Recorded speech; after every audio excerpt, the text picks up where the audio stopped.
Bueno, estamos con el profesor Alberto Huela. ¿Cómo estás, Alberto? ¿Bien? Muy bien, muy contento, Sebastián, de estar con vos. Primero de estar con vos, porque sos un tipo simpático, agradable, trabajador. Después de estar con vos porque sos un buen sindicalista que trabaja y trabaja y trabaja, que es lo que hay que hacer. La prepotencia de trabajo. Pero no hablemos de nosotros. Ah, exacto. Como Aunque yo te te... tengo que presentar. Bueno, porque es Eh, cierto eso que vos decís, no hay que hablar de uno. De se ipse silemus, de uno mismo, silencio. el profesor Alberto Huela es licenciado por la Universidad de Buenos Aires, doctorado en la Sorbona de París. Así Es es. referente de muchos pensadores contemporáneos que se codean con vos. Alexander Así. Dugin, uno de los Alexander asesores de Dugin. Putin, hoy que Sí, está sí. pasando todo el tema De Ucrania. de Ucrania. Eh, Benoit, Alain de Benoit, sí, sí, el francés francés. también. Es uno de los más proficuos pensadores contemporáneos, tiene 110 libros. Es el más, para mí es uno de los pensadores más interesantes de Francia de la segunda mitad del siglo XX. Es decir, de los años 70 hasta ahora. Y te dicen maestro. Yo Ah, estuve, bueno, eso estuve con sí. ellos y con vos al mismo tiempo y Sí, te dicen maestro. sí, sí, me dice maestro. Bueno, es una costumbre muy europea decir mestre. Maestro o mestre en latín, que lo dicen, es una especie de latín alemanizado, que quiere decir maestro, porque bueno, soy un poco más grande que de Benoit y un poco más chico que de Benoit y un poco más grande que Dugin, por ejemplo. En este momento también tengo amigos, por ejemplo, en Italia, Franco Cardini, que es un profesor de la Universidad de Florencia, que es el más grande especialista en historia medieval, el más grande especialista mundial en historia medieval. Y de modo tal que sí, tengo amigos, tengo buenos amigos en Europa y en América también, ¿no? Así que eso te hace sentir bien, porque filosofía es una tarea bastante solitaria, ¿no? Entonces tenés amigos, les mandás lo que escribís, ellos te mandan lo que escriben ellos, discutís un poco, estás de acuerdo, en fin. Son también afectos. Nombraste América. Hablemos de la identidad Ah, hispanoamericana. bueno, bueno. Como si el mundo se destruyera y tuviéramos que construir de vuelta la identidad americana y la identidad nacional, el pensamiento nacional. Pero Bueno, empecemos por Hispanoamérica. y bueno, si el mundo se destruye, yo calculo que los primeros que caemos somos nosotros, pero porque somos los que estamos más abajo en el globo terráqueo. Pero yo vine casualmente acá a Rosario a presentar el libro ayer, Hispanoamérica contra Occidente, donde ahí analizo dos temas. Uno es el tema de cómo nos relacionamos nosotros con Occidente y Hispanoamérica, ¿no? Y otro es el tema de qué es la hispanidad, ¿no? Así que en el tema de Hispanoamérica, nosotros en realidad somos la continuación natural de Grecia y Roma, de la cristiandad y de España, ¿no? En cambio, el mundo anglosajón no, hay una escisión, hay un corte.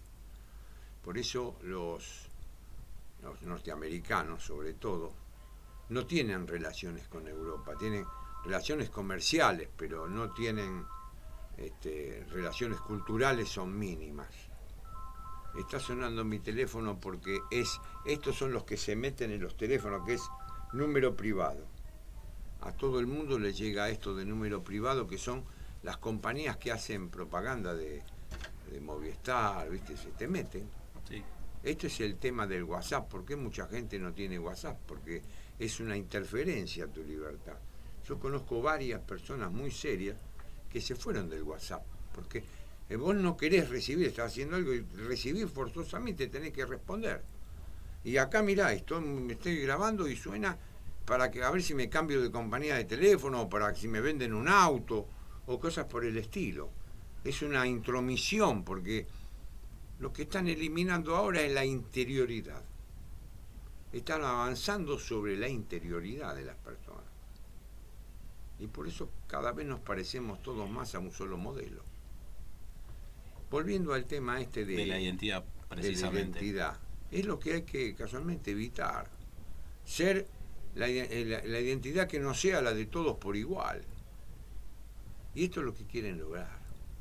Y hay que defender nuestra identidad hispanoamericana. Ves que yo te digo hispanoamericana y no latinoamericana, porque en realidad esto de lo latino es una falsa categoría, porque latinos son los del Lacio.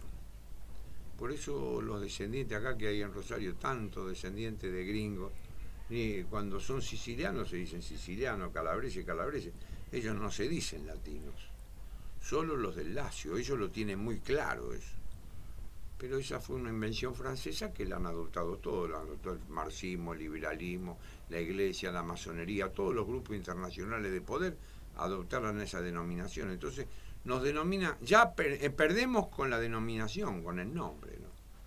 Así que el tema de la identidad primero comienza con el nombre, que yo te felicito, Sebastián, que vos hablás de hispanoamericano, o hispano-criollo, si vos querés. ¿Por qué? Y ahí viene la segunda tesis. ¿Qué es lo hispano? Para nosotros lo hispano no es como para los gallegos la monarquía española y la religión católica, no. Porque primero, los americanos no somos monárquicos.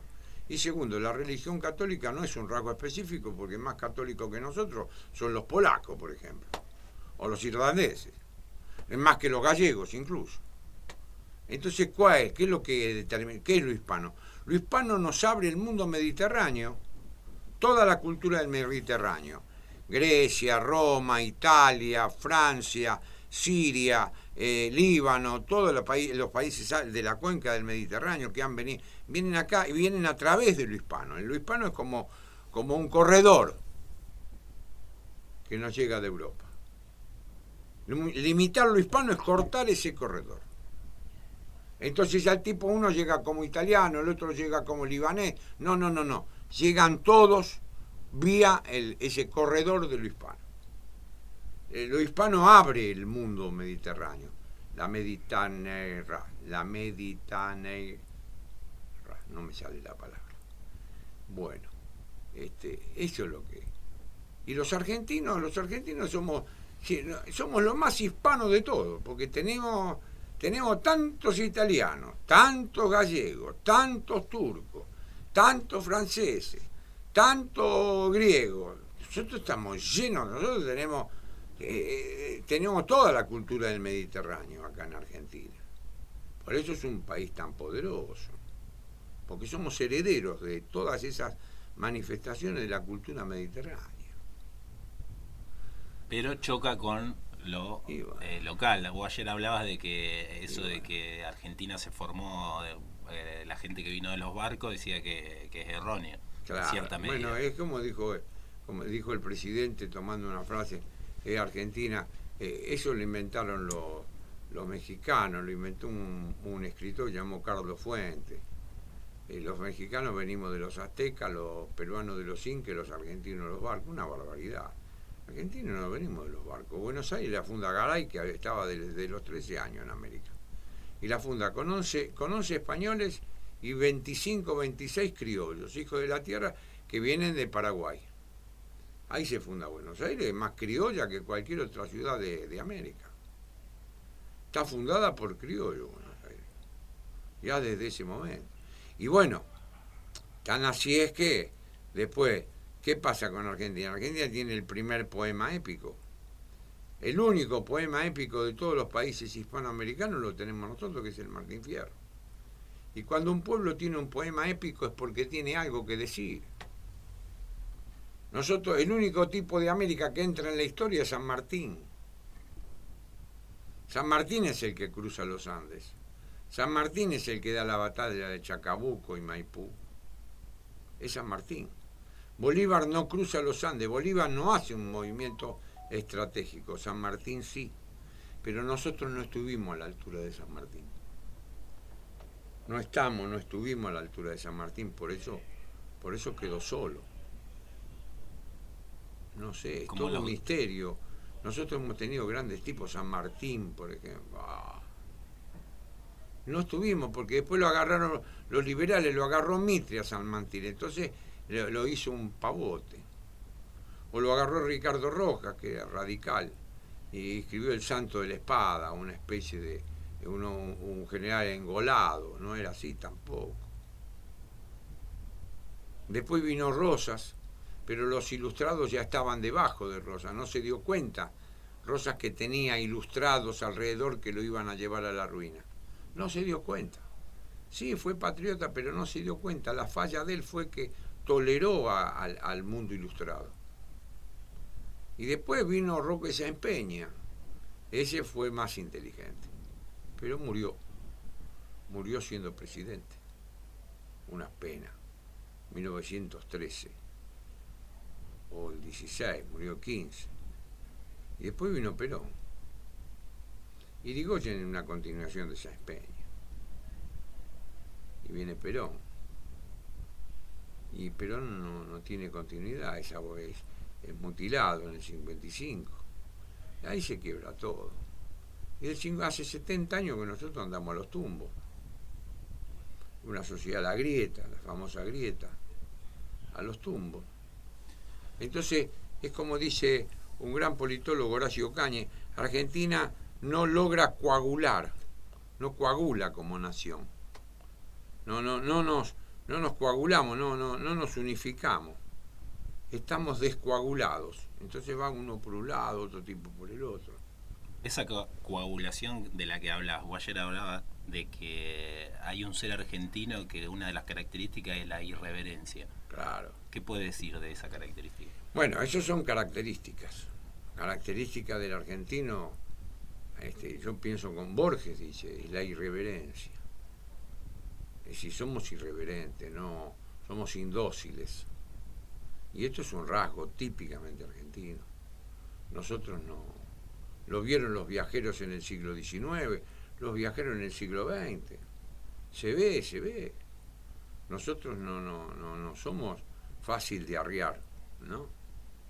Porque tenemos ese quantum que nos viene del fondo de la historia, ese quantum de libertad que nos da la Pampa, que es un horizonte que promete y promete, que no tiene límites, que nos dan los grandes espectáculos como el río Paraná, que es imponente. Eso te crea toda una disposición de ánimo. El río de la Plata, que no se ve al otro lado. Eso te crea una conciencia de inmensidad, de no límite. Y la irreverencia se ve hasta en el tango. Troilo dice, hay que ser irreverente y comenzar los tangos tran. Lo dice Troilo, que fue el mejor bandoneonista que tuvimos nosotros, que son los de los inventores del tango de los años 40. Esa irreverencia argentina se va perdiendo porque ahora tenés tipos sometidos. Bueno, se pierde la irreverencia cuando vos perdís la doble ciudadanía, ya dejás de ser argentino. Y hay que sacarlo de la doble ciudadanía, que hace un daño terrible. Lo veo en toda la familia. Yo no digo que en mi familia, pero sí, un yerno mío que se llama Monteagudo, me viene a pasar, bueno, ¿sabe? Mi abuelo era español y yo quiero sacar, y bueno, Monteagudo, andá, sacate la cosa y dejá de ser argentino. Y entonces tienen 40 y pico de años y no, porque esto va mal y por ahí yo me puedo ir.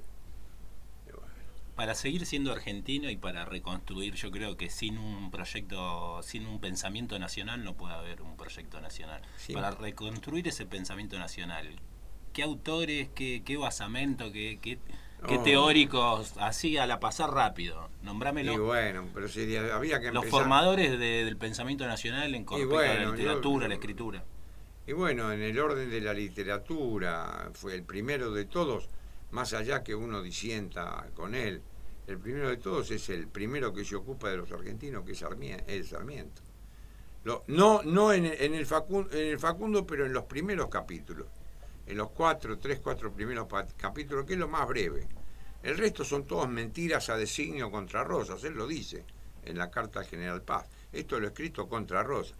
Pero en los primeros 4 capítulos, donde habla del rastreador, del gaucho malo, del vaqueano, etcétera, él se está describiendo él. Él describe ese mundo. Entonces dice, en la Argentina conviven 2 razas, dos siglos. El siglo XII, en los caudillos, Quiroga, siendo que él era Quiroga y era pariente de Quiroga, con los caudillos, y por otro lado el siglo XVIII, los ilustrados de Buenos Aires, Echeverría y toda la mano en coche. Es el primero, después el segundo es Martín Fierro, que es el poema épico.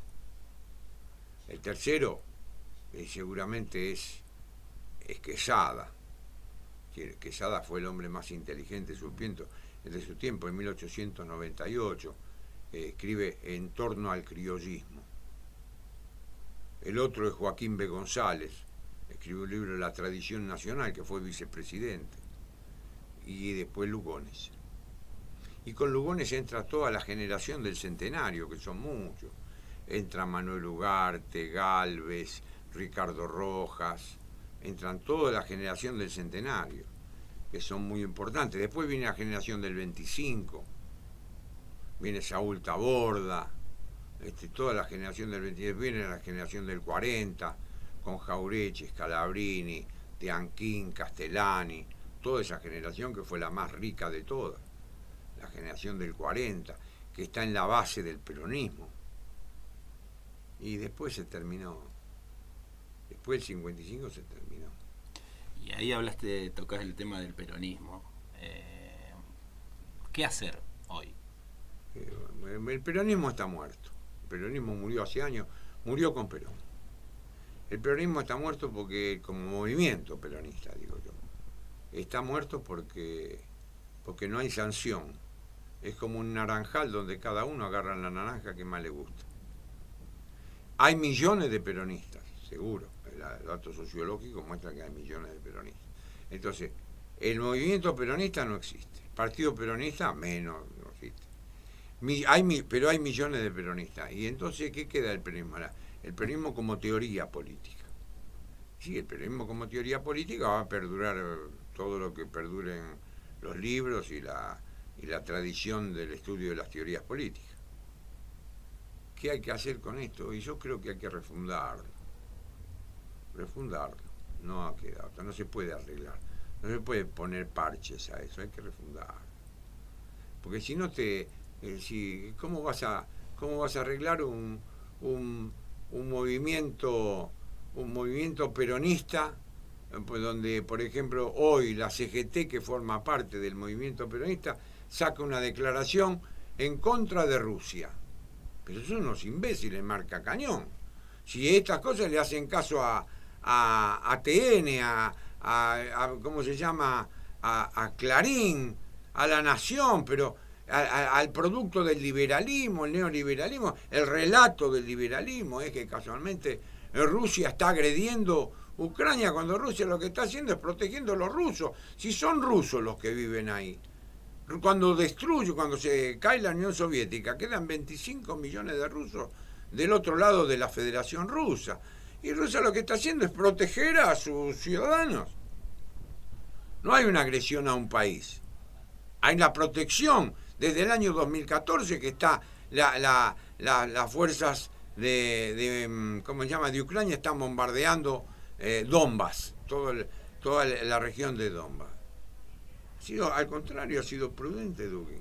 ¿Y a vos te parece que la CGT, que tiene que ocuparse del trabajo, de los trabajadores, sale haciendo declaraciones internacionales? No hay ninguna CGT del mundo que haya dicho nada.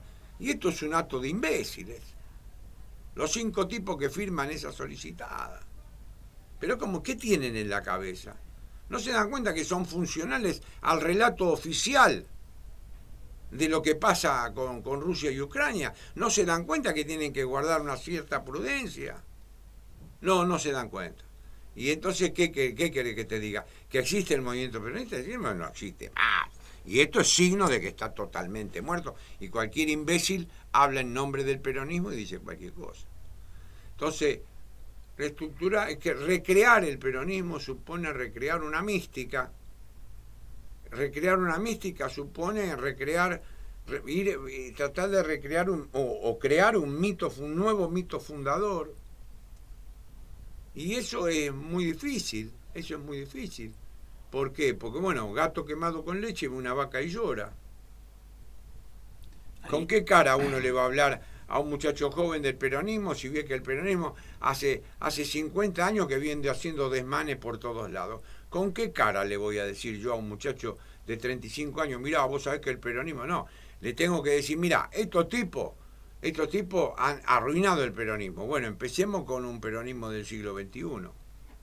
¿Cómo? Y bueno, un peronismo que sea claramente antiliberal. No puede ser que un presidente dice que es peronista y después se define como socialdemócrata y fue votado como peronista.